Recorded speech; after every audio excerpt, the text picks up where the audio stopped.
Halo, assalamualaikum warahmatullahi wabarakatuh. Waalaikumsalam warahmatullahi. Selamat siang, Pak Gajali. Wah, selamat siang Bapak. Ya, Sehat. ya, selamat Pak Gajali sudah terpilih sebagai runner up Ya. peneliti terbaik RPN untuk yang kelompok muda, ya kan gitu. Ya, Terima kasih Bapak. ya.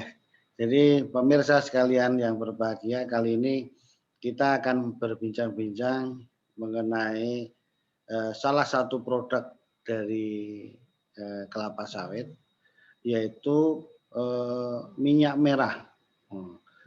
Ini kita tanyakan bagaimana nanti Pak Gajali menjelaskan bagaimana membuat minyak merah itu, kemudian apa manfaatnya, kira-kira begitu. Karena kalau di Afrika sana itu kan Mas, itu kan nampaknya biasa dibikin minyak merah langsung dimanfaatkan gitu, tidak begitu ribet begitu. Ya, Nah, ini bagaimana? Silakan Pak Gajali untuk menjelaskan itu. ya, baik Pak, terima kasih atas kesempatannya. Topik yang menarik juga, kita membahas tentang minyak merah.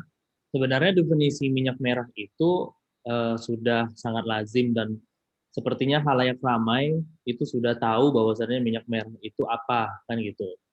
Sebenarnya ada beberapa hal penting dalam persepsi minyak merah yang harus kita coba bedakan, kan gitu. Nah, ada beberapa kelompok yang menyatakan minyak merah itu ya CPO gitu. Nah, terus ada juga beberapa kelompok yang menyatakan minyak merah itu ya CPO yang dimurnikan.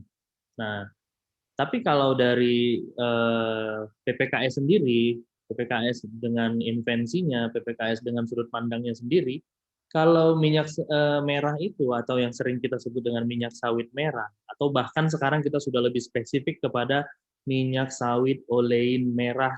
Nah, itu adalah jenis minyak tertentu atau jenis minyak yang dihasilkan dengan spesies tertentu, dengan proses tertentu, ya, yang dia itu memiliki karakter komponen mayor dan minor yang sangat bertolak belakang dengan CPO dan sangat bertolak belakang sekali dengan minyak goreng, gitu Pak. Oh, jadi komponen mayornya apa itu Mas tadi? Nah, mungkin bisa bisa seperti ini. Kalau CPO ataupun eh, ya minyak sawit pada umumnya mungkin memiliki kandungan palmitat yang lebih dominan dibandingkan oleatnya. Nah, tapi dengan teknologi yang PPKS punya, ya akhirnya PPKS mendapatkan minyak merah atau minyak sawit olein merah dengan kadar asam oleat yang sangat dominan dibandingkan asam palmitatnya. Hmm, Nah, jadi definisi bahwasannya minyak kelapa sawit merupakan minyak yang memiliki kandungan asam lemak jenuh dan tidak jenuh yang seimbang itu akhirnya bisa kita coba buat menjadi produk baru. Nah, jadi di mana seimbang ya jadinya ya. iya, jadi asam lemak tidak jenuhnya itu lebih tinggi. Nah, Hmm, asam lemak tidak jenuhnya itu lebih tinggi. Jadi oleat, linolenatnya itu lebih tinggi dia jumlahnya. dibandingkan palmitat tadi ya. Dibandingkan cipalmitat, kalau dibandingkan produk lain mungkin dibandingkan dengan CPO sendiri ataupun dibandingkan dengan minyak goreng sendiri seperti itu, Pak. Iya. Kok warnanya bisa merah itu gimana itu Pak Gajali? Nah, kalau cerita warna kita masuk ke komponen minor. Berarti tadi udah mayor ya, udah major constituent kan. Sekarang sudah masuk ke minor constituent. Minor constituent yang paling dominan atau yang secara visual bisa dilihat oleh mata kita itu adalah kelompok karotenoid.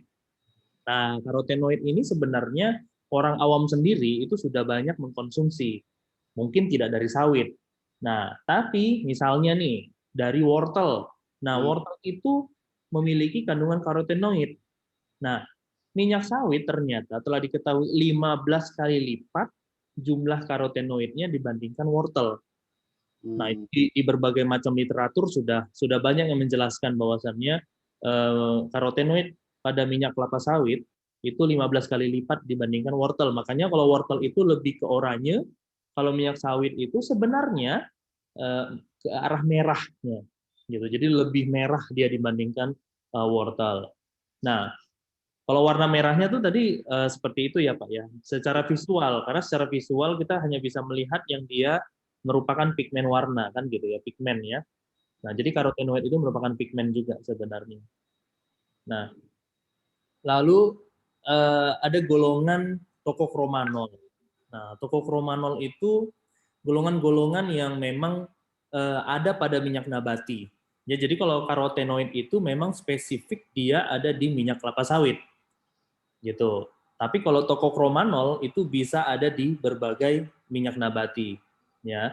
Nah, tokokromanol yang kita maksud di sini adalah tokoferol dan tokotrienol. Tokoferol ini lazim sebenarnya dikonsumsi oleh masyarakat, yaitu vitamin E. Nah, kalau tokotrienol itu memang jarang dipubliskan, tapi beberapa kalangan kesehatan, ya, beberapa praktisi kesehatan sering sekali juga meresepkan suplemen-suplemen yang diperkaya dengan tokotrienol. Gitu, Pak. Ya. Manfaat secara umumnya apa Mas yang kalau diolah menjadi apa tadi minyak sawit merah itu tadi? Untuk manfaat ya Pak ya, secara spesifik manfaat terbesarnya adalah untuk tubuh manusia ya, yaitu untuk meningkatkan nutrisi dari tubuh kita, itu yang pertama. Yang kedua, kalau misalnya kita punya gangguan mata, kalau misalnya kita mengkonsumsi minyak sawit merah, ya itu secara normalnya ya itu penyakit-penyakit mata itu bisa teratasi kan gitu ya. Contoh glaukoma, ya, terus juga ada penyakit mata lainnya gitu. Nah, Termasuk ini Mas, termasuk mata pencarian nggak itu? ya, kalau bisa buat produknya sendiri sih mata pencarian juga terbantu kan gitu Pak. Iya, iyalah, iya. Nah, makanya gitu. Nah, kalau PPKE sendiri sudah mengembangkan produk-produk kosmetik. Nah, itulah yang sebenarnya secara riset, berasal dari riset lah dia berawal, minyak sawit merah itu memang sangat potensial untuk melakukan regenerasi kulit lah, meregenerasi kerusakan kulit.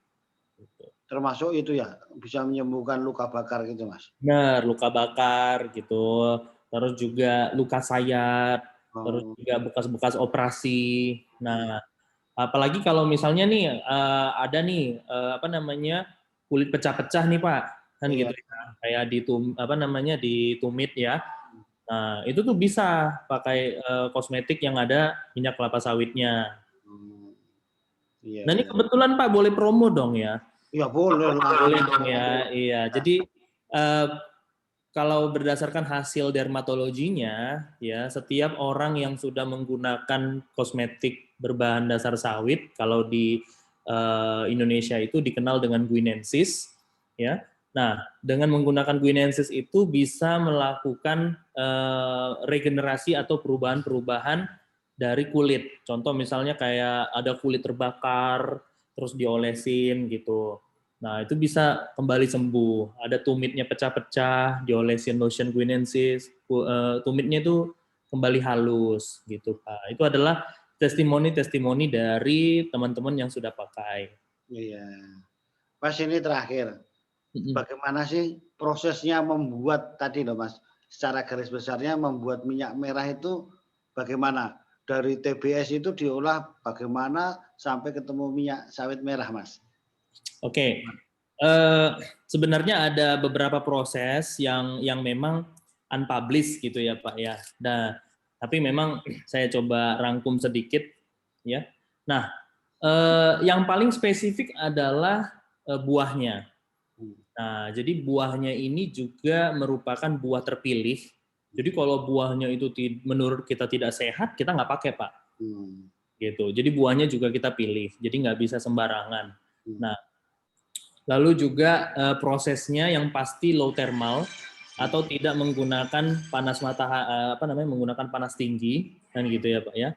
Nah, jadi kita menjaga agar semua nutrisinya itu bisa bertahan dalam proses.